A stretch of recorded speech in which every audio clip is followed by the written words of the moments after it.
പാൽപായസ കൊതിയനായൊരു ഉണ്ണിക്കണ്ണൻ. ആ ബാലമുരളീകൃഷ്ണനു നീതിക്കുന്ന പായസം. ഇത്തിരിയെങ്കിലും നുണയാനായി ഭക്തജനങ്ങൾക്കാവട്ടെ അതിലേറെ കൊതിയും. ആലപ്പുഴ ജില്ലയിലെ അമ്പലപ്പുഴ ശ്രീകൃഷ്ണസ്വാമി ക്ഷേത്രത്തിലെ പാൽപായസത്തിന്റെ മഹിമയാണ് കാലദേശങ്ങൾക്കതീതമായി പ്രസിദ്ധമായിക്കൊണ്ടിരിക്കുന്നത്. ഐതിഹ്യങ്ങൾ കൊണ്ടും ആചാരങ്ങളാലും ഗുരുവായൂർ ശ്രീകൃഷ്ണ ക്ഷേത്രവുമായി അഭേദ്യമായ ബന്ധമാണ് അമ്പലപ്പുഴ ശ്രീകൃഷ്ണസ്വാമി ക്ഷേത്രത്തിനുള്ളത്. 1789 ടിപ്പു സുൽത്താന്റെ പടയോട്ടകാലത്ത് ഗുരുവായൂരിലെ ശ്രീകൃഷ്ണ വിഗ്രഹം കുറച്ചു ദിവസം സുരക്ഷിതത്വത്തിനായി അമ്പലപ്പുഴയിൽ കൊണ്ടുവന്ന് സൂക്ഷിച്ചിരുന്നു. നമ്മുടെ മലബാറിൽ ഉള്ള ഹൈന്ദവ ക്ഷേത്രങ്ങൾ മുഴുവൻ ധ്വംസിക്കപ്പെടും എന്നൊരു ആശങ്കയുണ്ടായപ്പോൾ സുരക്ഷിതമായി ഗുരുവായൂരപ്പനെ എവിടെയെങ്കിലും കൊണ്ടുപോയി പ്രതിഷ്ഠിക്കണം എന്ന് തീരുമാനമുണ്ടായി. അന്ന് ഏറ്റവും പ്രബലമായ ഒരു രാജ്യം ചെമ്പശ്ശേരി രാജ്യം. ഇവിടെ എത്തിക്കഴിഞ്ഞാൽ യാതൊരു തരത്തിലുള്ള കുഴപ്പങ്ങളും സംഭവിക്കാതെ സൂക്ഷിക്കപ്പെടും എന്ന വിശ്വാസം ഉണ്ടായിരുന്നതുകൊണ്ട് ഗുരുവായൂരിൽ നിന്ന് ഗുരുവായൂരപ്പനെ അമ്പലപ്പുഴ കൊണ്ടുവന്നു. ഈ ക്ഷേത്രത്തിന് തൊട്ട് തെക്കുവശത്തുള്ള ഒരു ഗുരുവായൂർ നട ഇപ്പോഴും ഉണ്ട്. ഒരു 12 വർഷത്തിലേറെ കാലം അദ്ദേഹം ഇവിടെ ഉണ്ടായിരുന്നു. ചെല്ലു പറഞ്ഞ് കുറച്ച് വർഷമേ ഉണ്ടായിരുന്നു. ഏതായാലും ഇവിടെ വന്നിരുന്നുള്ള കാര്യം തീർച്ചയാണ്. ഇപ്പോഴും അമ്പലപ്പുഴ പാൽപ്പായസത്തിൻ്റെ രുചിയറിഞ്ഞ ഗുരുവായൂരപ്പൻ ഉച്ചസമയം ഉച്ചപോയി ആകുമ്പോഴത്തേക്ക് അമ്പലപ്പുഴ എത്തുന്നുള്ള വിശ്വാസം. അമ്പലപ്പുഴ ശ്രീകൃഷ്ണസ്വാമി ക്ഷേത്രത്തിന്റെ ഉത്ഭവത്തിന് വളരെ പ്രശസ്തമായൊരു ഐതിഹ്യമുണ്ട്. ഒരിക്കൽ വില്വമംഗലം സ്വാമികളും പൂരാടം തിരുനാൾ മഹാരാജാവും കൂടി കുട്ടനാടൻ ജലാശയങ്ങളിലൂടെ തോണിയാത്രയിലായിരുന്നു. ആ സമയം പുഴക്കരയിലെ ആൽമരത്തിൽ നിന്നും കർണാനന്ദകരമായ ഒരു ഓടക്കുഴൽ നാദം കേട്ടു. അത്ഭുത സ്തബ്ധനായ മഹാരാജാവ് അവിടേക്ക് നോക്കിയെങ്കിലും ആരെയും കണ്ടില്ല. പക്ഷേ പരമഭക്തനായ വില്വമംഗലം സ്വാമികൾ കണ്ടുവത്രേ. ആലിൻ മുകളിൽ പുഞ്ചിരിയോടെയിരുന്ന് മുരളികയൂതുന്ന വേണുഗോപാലിനെ. തുടർന്ന് വില്വമംഗലത്തിന്റെ ആഗ്രഹമനുസരിച്ച് മഹാരാജാവ് ആ സ്ഥലത്ത് കൊത്തുപണികൾ നിറഞ്ഞ മനോഹരമായൊരു ക്ഷേത്രം പണിയുകയും കല്ലിൽ തീർത്ത ഒരു ഉണ്ണികൃഷ്ണ വിഗ്രഹം അവിടെ പ്രതിഷ്ഠിക്കുകയുമായിരുന്നു.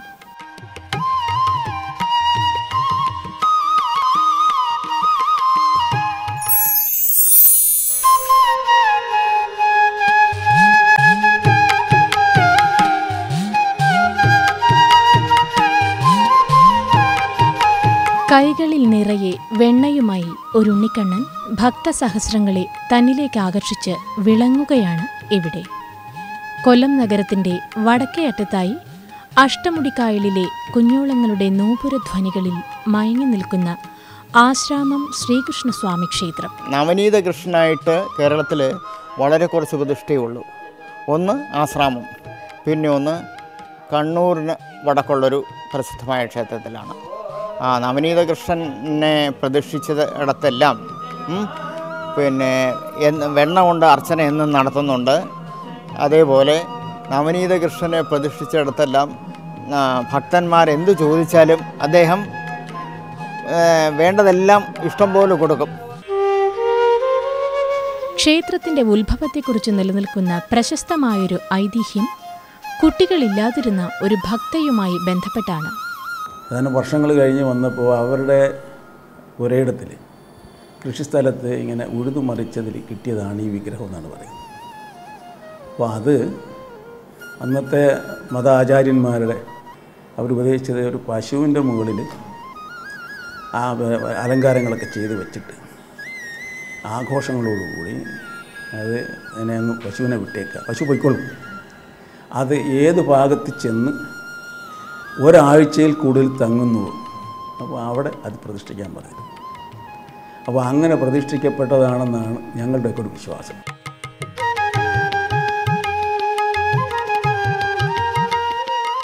മുനിവര്യന്മാർ ആശ്രമം കെട്ടി പാർത്തിരുന്ന സ്ഥലമായിരുന്നത്രേ കൃഷ്ണക്ഷേത്രം പണിയാനായി തെരഞ്ഞെടുത്തത്.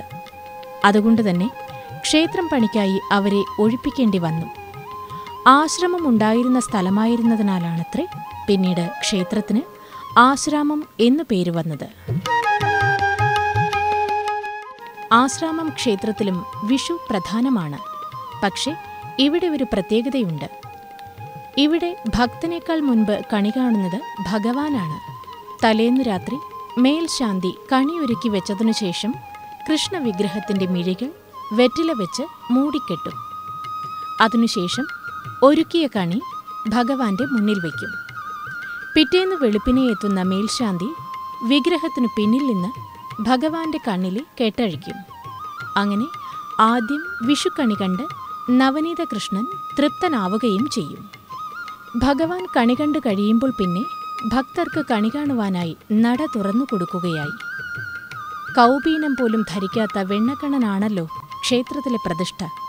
അതുകൊണ്ട് തന്നെ കുട്ടികളില്ലാത്ത ധാരാളം ദമ്പതിമാർ സന്താനഭാഗ്യത്തിനായി ആശ്രാമക്ഷേത്രത്തിൽ എത്തുന്നുണ്ട്.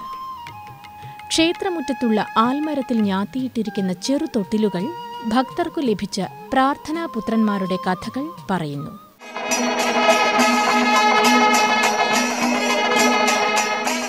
മീനമാസത്തിലെ അശ്വതിയിലെ ആറാട്ടോടുകൂടി പര്യവസാനിക്കുന്ന ആശ്രാമത്തെ 10 ദിവസം നീണ്ടുനിൽക്കുന്ന ഉത്സവം കൊല്ലത്തെ ആഘോഷങ്ങളിൽ വച്ച് മേളപ്രധാനമാണ്. ഉത്സവത്തിന്റെ സമാപന ദിവസമാണ് പ്രസിദ്ധമായ കൊല്ലം പൂരം. താമരക്കുളം മഹാഗണപതിയുടെയും പുതിയകാവ് ഭഗവതിയുടെയും തിടമ്പുകൾ വഹിച്ചെത്തുന്ന ആനകൾ മുഖാമുഖം നിന്നാണ് കൊല്ലം പൂരം ആഘോഷിക്കുന്നത്.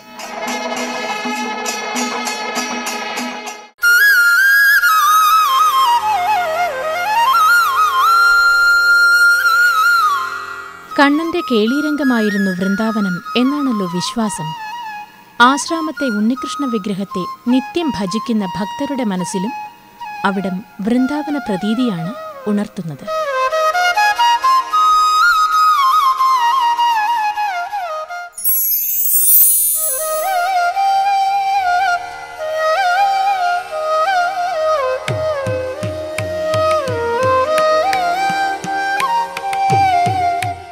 ആനകളെ പേരിന് പോലും എഴുന്നള്ളിക്കാത്ത ഒരു മഹാക്ഷേത്രം.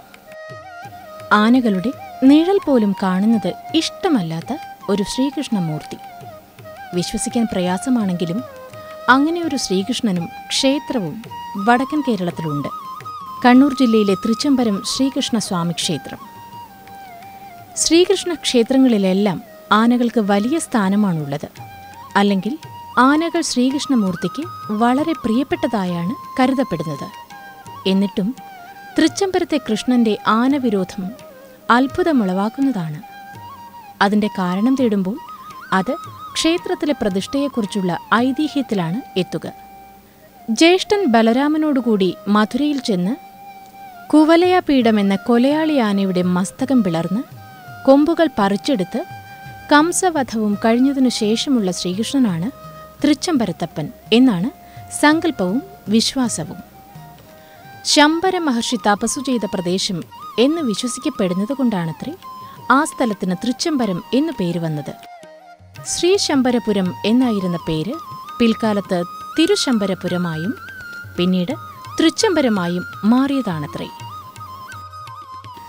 ധാരാളം കൊത്തുപണികളും മഹാഭാരത കഥാസന്ദർഭങ്ങളെ അനുസ്മരിപ്പിക്കുന്ന ചുവർ ചിത്രങ്ങളും കൊണ്ട് മനോഹരമാണ് തൃച്ചംബരം ക്ഷേത്രം.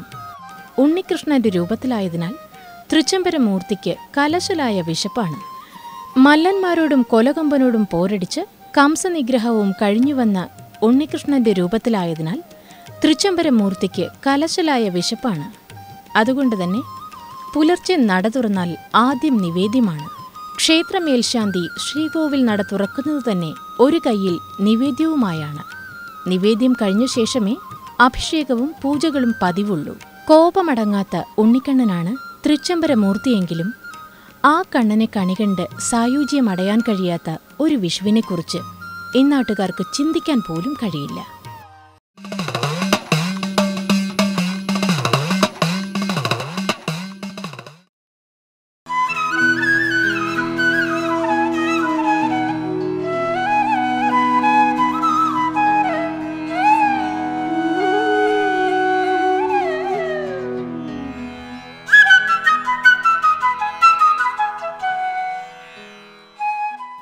കോട്ടയം ജില്ലയിലെ വൈക്കം മഹാദേവർ ക്ഷേത്രത്തിന്റെ വടക്കേ നടയിൽ ഒരു കൊച്ചു ശ്രീകൃഷ്ണ ക്ഷേത്രമുണ്ട്.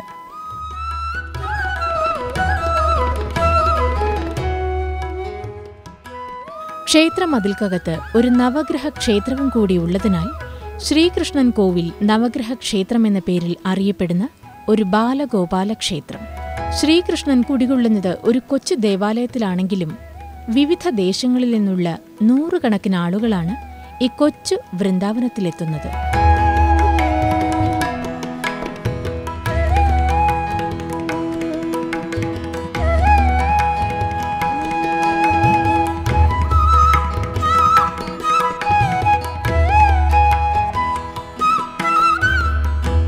യഥാർത്ഥത്തിൽ മഹാവിഷ്ണുവിന്റെ പ്രതിഷ്ഠയാണ് ക്ഷേത്രത്തിലെങ്കിലും കുട്ടികളുടെ പ്രിയപ്പെട്ട ഉണ്ണികൃഷ്ണനായാണ് മൂർത്തി വാഴുന്നതെന്ന് ക്ഷേത്രം മേൽശാന്തി എടമന എൻ ദാമോദരൻ പോറ്റി പറയുന്നു.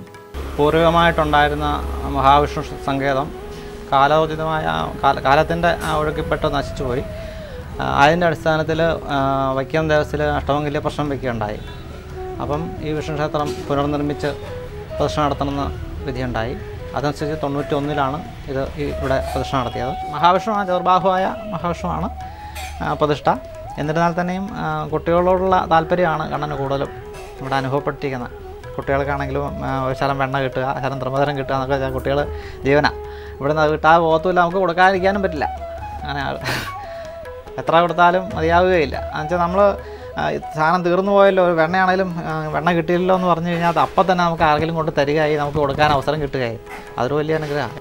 കുട്ടികളെ ഭഗവാന് വളരെ ഇഷ്ടമാണെന്ന് ഭക്തർ വിശ്വസിക്കുന്നതുകൊണ്ടാവാം കുട്ടികളില്ലാത്ത ദമ്പതിമാർ ആശ്രയം തേടിയെത്തുന്നതും വൈക്കത്തു വാഴുന്ന ഈ കൊച്ചു കൃഷ്ണന്റെ ചാരത്തു തന്നെ.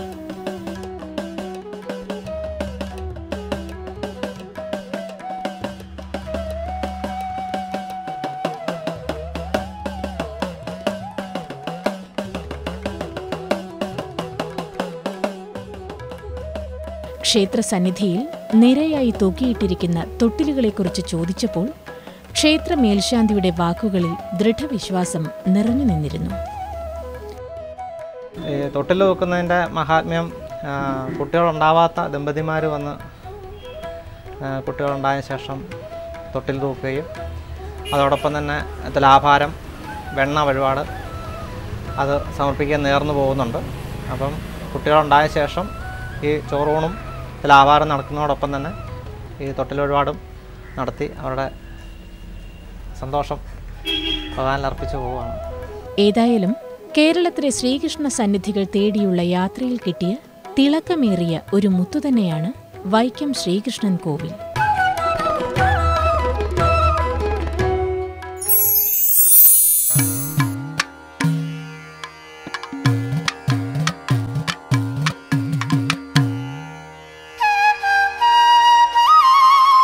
ഭാരതത്തിൽ ആദ്യം പള്ളിയുണരുന്ന ഭഗവാൻ ഏതെന്ന ചോദ്യത്തിന് ഒരുത്തരമേയുള്ളൂ. മധ്യകേരളത്തിൽ കോട്ടയം ജില്ലയിലെ തിരുവാർപ്പ് ശ്രീകൃഷ്ണസ്വാമി ക്ഷേത്രത്തിലെ ബാലഗോപാലൻ. ഭാരതത്തിൽ സൂര്യഗ്രഹണ സമയത്ത് പൂജ നടക്കുന്ന ഏക ക്ഷേത്രവും തിരുവാർപ്പ് ശ്രീകൃഷ്ണസ്വാമി ക്ഷേത്രം തന്നെ.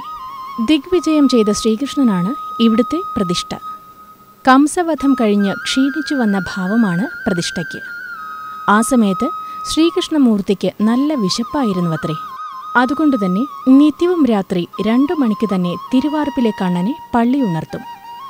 പള്ളിയുണർത്തു കഴിഞ്ഞ് നട തുറന്ന് അഭിഷേകം നടത്തി വിഗ്രഹത്തിന്റെ ശിരസ്സു മാത്രം തുവർത്തി തിരുമുടിത്തോർത്ത് കൈത്തണ്ടയിൽ തന്നെ ഇട്ടിട്ടാണ് ഉഷനിവേദ്യം. അതിനുശേഷമാണ് ശരീരം തുവർത്തുക. വിശന്നു വലഞ്ഞിരിക്കുന്ന ഇവിടുത്തെ ഉണ്ണികൃഷ്ണന് ശരീരം തുവർത്തുന്നതുവരെ ക്ഷമിച്ചിരിക്കാൻ നിർവാഹമില്ല. അങ്ങനെയായാൽ ഭഗവാന്റെ കിങ്ങിണി മുഴുവൻ ഊരിപ്പോകുമെന്നാണ് വൈപ്പ്. കംസനിഗ്രഹം കഴിഞ്ഞു ക്ഷീണിച്ചു വന്ന് കിടന്നുറങ്ങിയ കൃഷ്ണനെ മാതാവ് വിളിച്ചുണർത്തുമ്പോൾ ദേഷ്യഭാവമായിരുന്നുവത്രേ ആ മുഖത്ത്. കുളി കഴിഞ്ഞെത്തിയ ഉണ്ണിക്ക് അമ്മ ഔഷധരൂപേണ നൽകുന്ന നേദ്യമാണ് ഉഷപ്പായസം. ഉഷപ്പായസം കഴിച്ച് ഭഗവാൻ പ്രസന്നനായി. ആ വിശ്വാസത്തിൽ പ്രത്യേക തരത്തിൽ തയ്യാറാക്കുന്ന ഉഷപ്പായസമാണ് ഇന്നും തിരുവാർപ്പ് ശ്രീകൃഷ്ണസ്വാമി ക്ഷേത്രത്തിലെ ഉഷനിവേദ്യം.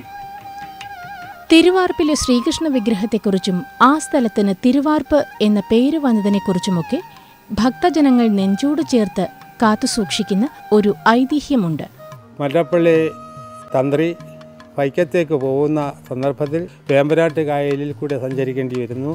ആ സഞ്ചരിക്കവെയാണ് അദ്ദേഹത്തിൻ്റെ ഭൃത്യൻ വള്ളപൂന്നയാൾ കഴുക്കോൽ കുത്തിയപ്പോൾ ഒരു ശബ്ദം, ഒരു അതാവശ്യമല്ലാത്ത ഒരു ശബ്ദം കാരണം കഴുക്കോലിൻ്റെതായ ഈ നമ്മൾ കുത്തുമ്പോഴുള്ള ശബ്ദം ഒരു ഓടേണ്ടി എന്താ ഒരു ശബ്ദം അദ്ദേഹത്തിന് ഇതായിട്ടൊരു ദിവ്യമായിട്ട് തോന്നി. ആ തോന്നിയപ്പോൾ ഭൃത്യനോട് പറഞ്ഞതെന്ന് അന്വേഷിക്കുക, എന്താണെന്ന് അറിയാം എന്ന് ആ ഭൃത്യനോട് അന്വേഷിച്ചപ്പോൾ അവിടെ ഒരു വാർപ്പ ഒരു വിഗ്രഹമായിട്ട് കിടക്കുന്നതായിട്ട് അദ്ദേഹത്തിന് മനസ്സിലായി. അത് പൊക്കിയെടുത്ത് അത് അദ്ദേഹം വട്ടത്തിൽ കറക്കി വിട്ടു എന്നുള്ളതാണ് പറയുന്നത്. വാർപ്പിൽ നിന്നും കിട്ടിയ വിഗ്രഹം കണ്ട സ്ഥലമായതിനാൽ വാർപ്പ് തീരത്തടുത്ത കുന്നപ്പള്ളി എന്ന സ്ഥലം പിന്നീട് തിരുവാർപ്പ് എന്ന് അറിയപ്പെടുകയായിരുന്നുവത്രേ.